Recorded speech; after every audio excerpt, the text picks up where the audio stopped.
SNESdrunk? The 90s were all about bigger, faster, stronger, more intense, more colors, more sprites, more everything. So if you wanted to just sit down with a game and chill out for a while, you didn't have too many options. But they are out there, so I thought I'd make a quick video about a few games that come close to fitting that criteria. So here's a list of relaxing, low-stress games that you can just sit back and have a beer while playing. I understand that something like this is going to be entirely subjective, so I'll just throw out my suggestions here. Feel free to disagree and call me a monkey's uncle or whatever, and throw your own suggestions out there as well.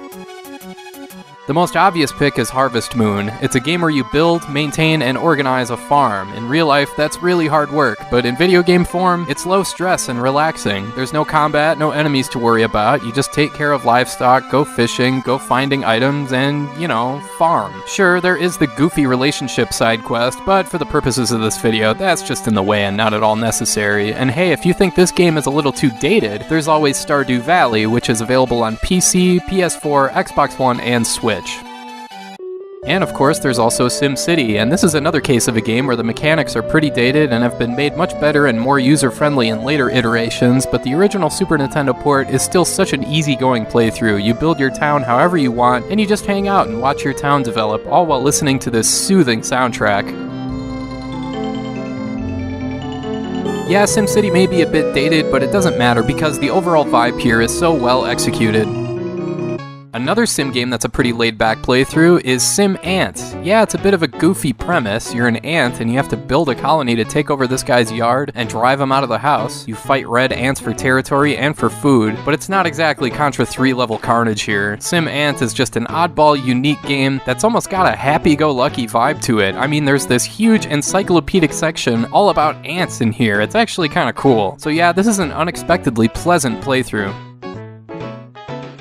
Of course, there's going to be a bunch of single-screen puzzle games here, and I'll start with Mario's Super Picross for Super Famicom. This one never left Japan, although its predecessor, Mario's Picross, was released for Game Boy in North America. This is pretty much the same thing. You use a chisel and hammer to reveal pictures, and you use the clues provided on the edges of the grid. The numbers there show how many squares go in each row or column. It's kind of like Minesweeper in a way, only instead of bombs, there's a time limit. Hit the wrong square and you lose 2 minutes. Hit another wrong one, and it's 4 minutes, and so on. The time limit may seem stressful, but it's not at all. This is a classic case of a game that's easy for anyone to play, but it can be tough to master. That sentiment also applies to Tetris Attack. This game can get a bit intense, especially in versus mode, but man, you just can't beat that relaxing music.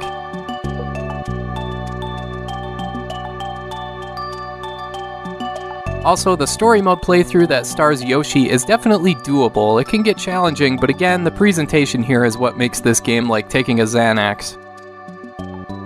Another single-screen puzzle game is Bust a Move. Just shoot bubbles and match colors. Shoot groups further up to create a cascading effect that gives you more points and speeds the game up a bit. Again, two-player versus can get hairy, but the single-player campaign is pretty laid back.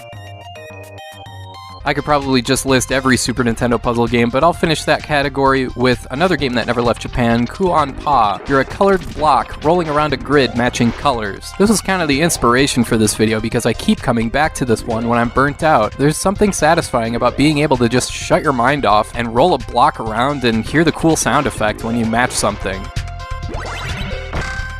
Moving on, there's Arkanoid Do It Again, and I guess this is kind of a puzzle game in a roundabout way. It's pretty much just Breakout, but with enemies appearing and an occasional boss fight. I know I've praised the music in other games in this video so far, but I really like that this one doesn't have any music. There's something so peaceful about just hearing the sound effects echo. It's also worth mentioning that this one is compatible with the Super Nintendo mouse. When you talk about low-stress activities, of course there's fishing, but 16-bit fishing games really aren't that great. One that's at least decent, though, is Bassin's Black Bass with Hank Parker. There's some strategy here with picking lures, finding the right fish for the right part of the lake, and you learn that each fish fights differently when caught. I admit there's not much about the gameplay itself that's all that peaceful or relaxing or whatever, but hey, it's fishing. Fishing is great, and this is the best fishing game on the Super Nintendo, so I gotta point it out. Another odd choice you might not think of is the video game adaptation of Clue. I don't play that many board game video games, so I don't know how well these usually turn out, but this one is enjoyable. Just like the board game, the goal is to find out who killed Mr. Body, where, and what weapon they used, and the verdict is different every time. It works with up to 6 different players, although, you know, you'd have to have everyone look away at certain times, which is kinda silly, but still, Clue isn't a bad way to kill 30 minutes.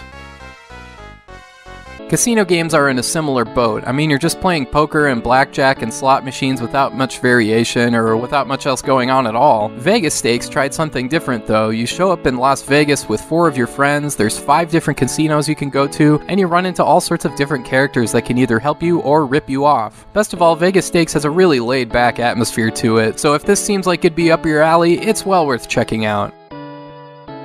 Some of you, okay, maybe a lot of you, probably think golf is boring, but as a big golf dork, I've always loved golf games. Unfortunately, it's slim pickings on the Super Nintendo, but the best of the bunch is arguably the original PGA Tour Golf, not to be confused with European Tour or PGA 96. This is the better game on Super Nintendo anyway. There's multiple courses to play, it's a 3-click swing system, and it's a quickly paced game without a ton of loading time. I always thought this was a good beer drinking game, although to be honest, it's probably better played on Sega Genesis. Here's kind of a weird one that I used to do when I was a kid. When I was sick of all my other games, but was too restless to go do anything else, I'd play NHL 96. Not a regular game though. I'd go into practice mode and switch the options so it's just one-on-one. There's just something very serene about one-on-one hockey, especially when you play against Tampa and the goaltender is Darren Pupa, who for whatever reason is absolutely terrible in this game. But yeah, I really enjoy being able to use this option. Alright, I guess I should get back to more traditional stuff like Pilot Wings. This game can definitely get stressful the further you progress, but in the meantime, for the first few levels at least, this one is another great beer drinking game. Not that you should ever drink and fly, of course, but this is another game that has just a calming vibe to it, from the music to the presentation to just flying a plane around, or even jumping out of a plane. Another one of my favorites over the years I've done this channel is Do-Re-Mi Fantasy, and that's because it's such an easygoing platformer. Sure, there's great games like Mario World and Donkey Kong Country and the like, those high-velocity platformers that demand perfection born of pattern recognition and flawless timing, but Do-Re-Mi Fantasy isn't really like that, while still remaining a great pure platformer. The overall pacing of this one just hits the perfect note, and the music really helps the atmosphere as well. This is definitely one worth checking out if you haven't. It only came out for Super Famicom, but it is English friendly. Finally, I'll finish off with Might and Magic 3: Isles of Terra. Wait, what? Yeah, this might be a PC port of a first-person dungeon crawler, which is always dicey, and of course you're better off playing it on PC, but it's actually a reasonably good game on Super Nintendo, and what surprises me the most about it is how calming this game is. Right away in the first town you get this soothing music while these blue colors just wash over you. Some might consider the pacing here to be too slow, but I think it's just right, especially for the purposes of this video. Alright, that's all for now. I want to thank you for watching, and I hope you have a great rest of your day.